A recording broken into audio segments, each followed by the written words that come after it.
Hormuz প্রণালী নিয়ে Iran কিন্তু খুব ভালোভাবেই মানে আমেরিকা সহ পুরো পশ্চিমা গোষ্ঠীকে চাপে ফেলছে। এটাই তাদের একমাত্র কূটনৈতিক চাপ।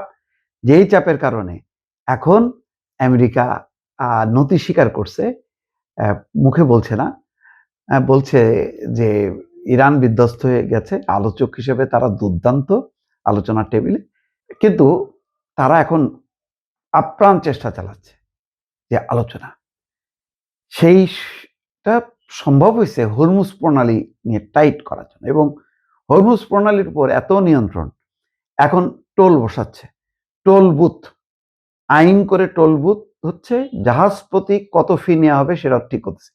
ইতিমধ্যে কিন্তু খবর এসছে যে প্রতিদিন তাদের $15 কোটি ইনকাম হচ্ছে ওই যে জাহাজগুলো তাদের নিরাপত্তা দিয়ে যে পার করে দিচ্ছে এই জন্য।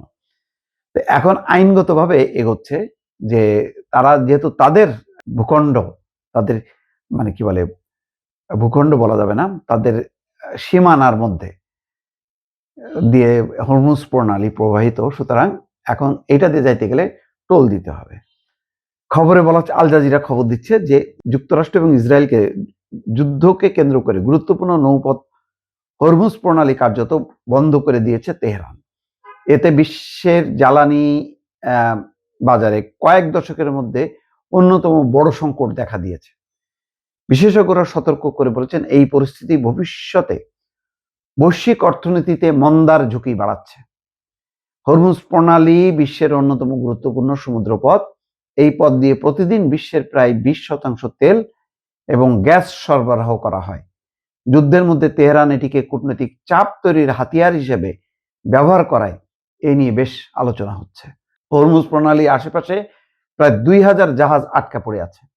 সংকীর্ণ এই নৌপথটির উত্তরে ইরান এবং দক্ষিণে ওমান এবং সংযুক্ত আরব আমিরাতের অবস্থান। বৃহস্পতিবার ইরানি সংবাদ মাধ্যমে বলা হচ্ছে, বিশ্বের সবচেয়ে গুরুত্বপূর্ণ এই তেল পরিবহন পথ দিয়ে যাওয়া জাহাজগুলোর কাছ থেকে টোল আদায়ের জন্য আইন পাশের উদ্যোগ নিয়েছে দেশটির পার্লামেন্ট। চিন্তা করেন, ক্ষতিগ্রস্ত দেশগুলো হরমুজ প্রণালী দিয়ে জাহাজ চলাচলের অনুমতি দিতে ইরানের কাছে দেন দরবার করছে। ইতিমধ্যে ইরান কিন্তু বলছে যে বাংলাদেশ সহ 5টা দেশের ব্যাপারে তাদের কোনো আপত্তি নেই, এর মধ্যে ভারত পাকিস্তানও আছে। কারণ উপসাগরীয় বেশিরভাগ দেশ থেকে তেল ও গ্যাস রপ্তানির জন্য এটাই একমাত্র সমুদ্রপথ। যুদ্ধ শেষ করার শর্ত হিসাবে ইরান 5টি দাবির একটি হিসাবে হরমুজ প্রণালীর উপর নিজেদের কর্তৃত্বের আন্তর্জাতিক স্বীকৃতি চেয়েছে।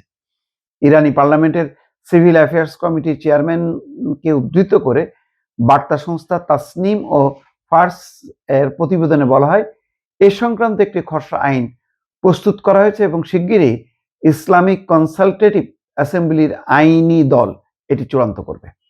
এই কর্মকর্তার বরাতে প্রতিবেদনে বলা হয়, এই পরিকল্পনা অনুযায়ী হরমুজ প্রণালী দিয়ে চলাচলকারী জাহাজগুলোর নিরাপত্তা নিশ্চিত করতে ইরানকে ফি আদায় করতে হবে। ওই কর্মকর্তা বলেন, এটা একেবারেই স্বাভাবিক। অন্য করিডোরগুলোর ক্ষেত্রে দেখা যায় কোনো দেশের মধ্য দিয়ে পণ্য গেলে শুল্ক দিতে হয়। হরমুজ প্রণালীও একটি করিডোর, আমরা এর নিরাপত্তা নিশ্চিত করি, তাই জাহাজ বা ট্যাঙ্কারগুলো শুল্ক দেবে, এটাই স্বাভাবিক। তার মানে এইটাও দেখেন, যুদ্ধের মধ্য দিয়ে এটাও একটা সুযোগ হলো ইরানকে, বা চোখে আঙুল দিয়ে দেখানো হলো যে আগে হরমুজ প্রণালী দিয়ে এমনি এমনি জাহাজগুলো চলে যেত, এখন তোমরা এই তোমাদের যেহেতু সীমানার মধ্য দিয়ে যাচ্ছে, সুতরাং এখন শুল্ক বসাও।